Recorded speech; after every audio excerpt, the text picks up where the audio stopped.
such a way that they are not unnecessarily, irritated with us. So at that we have succeeded. And that's what we are seeing. In the new third term, Prime Minister said that I'll work third times more than before. And that is the activity that you see him, the energy with which he does all this.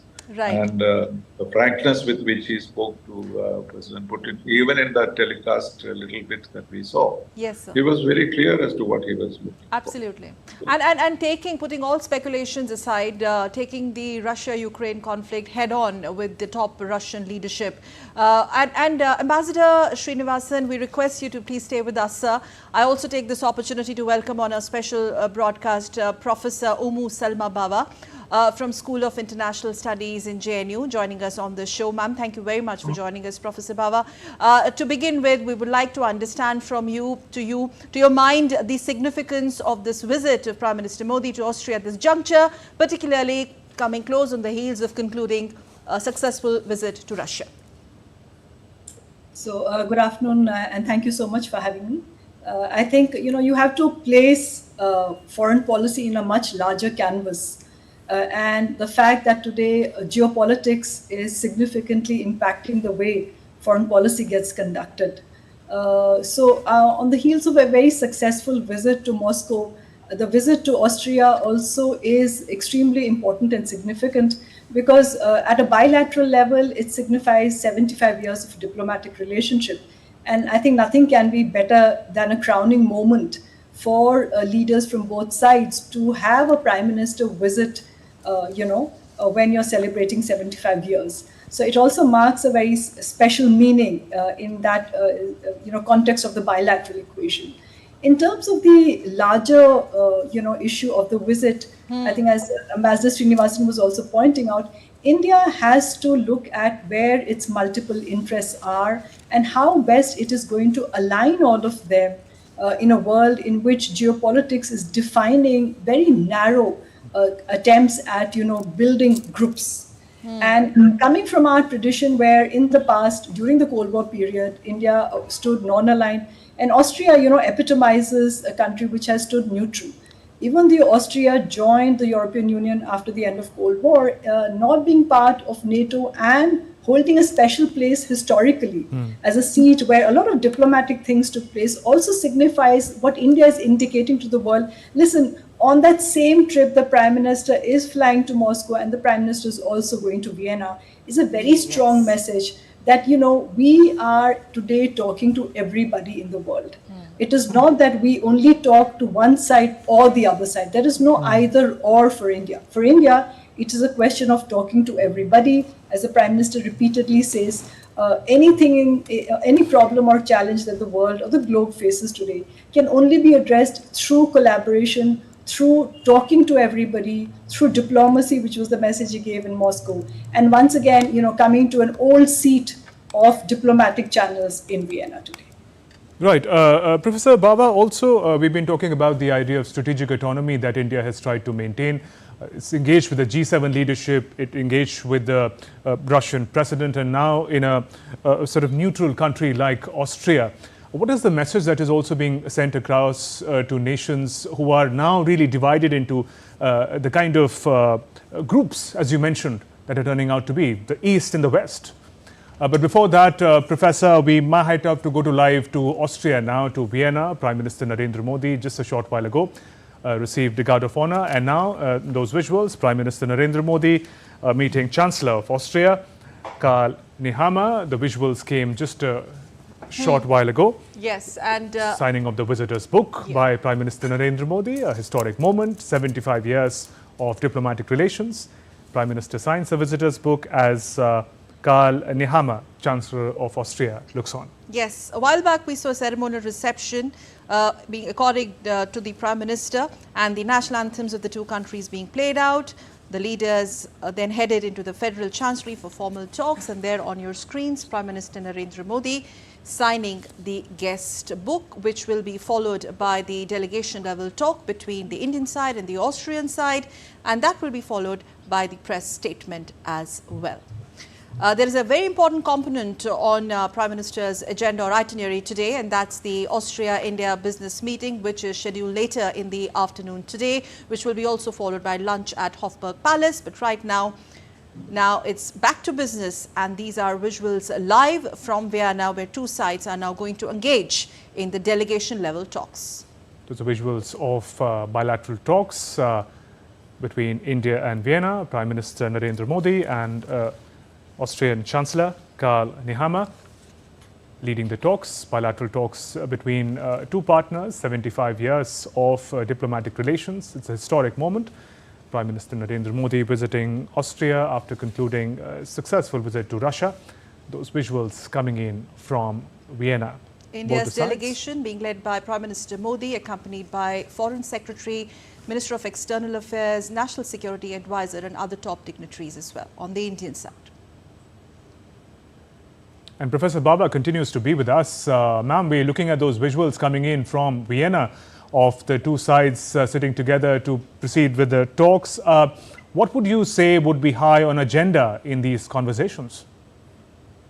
So, I mean, it's the emphasis is on business, and for India at this point, economic growth, I think, is one of our key elements that we're looking at. And when you're looking at that, the point is, how does India engage these countries who have an edge, either in technology, either in innovation? They are very successful business models of small and medium enterprises. Austria ranks high in tourism. That's another area we would like to build up. So I think these are critical elements which we're looking at in terms of taking forward a bilateral relationship which has now covered 75 years. And looking at what we're also looking at, Viksit Bharat, in that sense, this 25 years push. And I think Prime Minister is leaving no stone unturned in terms of, reaching out to where we can build up to make India strong from an economic perspective, because that would be the game changer for India internally as well as externally. And so, this meeting today and the bilateral meeting, which has just started off between both the leaders, I think is indicative of, the strong emphasis on how to connect with Austria in the present circumstances of bringing about change, innovation, growth, and putting India at the forefront. And ma'am, in the larger context of geopolitics, what you were saying earlier about the polarizing world and India's attempt at maintaining a strategic autonomy, how does that exercise symbolize significance for India? So I think it can't be more dramatic than the fact that, when we are teaching about European history, we talk about Vienna as the place where a conference took place in 1815, where, the powers to be at that point in time settled out how order will be maintained. So it's a very telling remark that Prime Minister has come to Vienna after the visit to Moscow, which of course, is of a different category altogether. It was the annual summit, the Prime Minister meeting President Putin face to face. And I think, this also is indicative of the two countries representing at this point in time the different kind of political preferences which are being played out between countries. I think that's a very, very important point. And the strong messaging what India is giving out through the Prime Minister's visit is that, listen, India will engage the world on its own terms, not on terms set by the others. I think that is a very, very important point. And considering the frosty relations that Europe has had with Russia, and for the Austrian, from the Austrian perspective, ma'am, how significant is this going to be? I think from the Austrian perspective, I think you have to keep in mind that, its location makes it extremely important, sensitive to what are the developments which happens on the eastern side. And one has to keep in mind that after Cold War came to an end, all the countries in Central and Eastern Europe basically have moved west. So anything which reverberates, anything which happens on the borders further to the east, as it is happening, reverberates in all these capitals. At the same time, like I said, one has to look at this visit also in its own context of the bilateral. And the fact that we have a prime ministerial visit after 40 years also is a strong message India is putting out, telling Austria, we value this partnership, we value this relationship. And now at this point, after 75 years, we are looking at giving it a new turn. We have the past with us where we have stood firm, how do we take it to a new level of growth, a new level of engagement? Business is at the crux, but also let's not forget a lot of multilateral institutions also get represented in Vienna.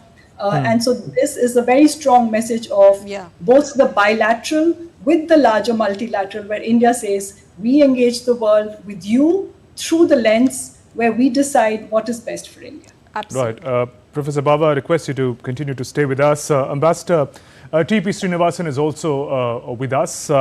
Ambassador Srinivasan, as the bilateral talks have just commenced a short while ago, the most recent areas of engagement, as we understand, have been in the area of migration and mobility, and also startup ecosystem, something which is of great importance to both India and Austria. How do you reflect on these areas of engagement for the two countries?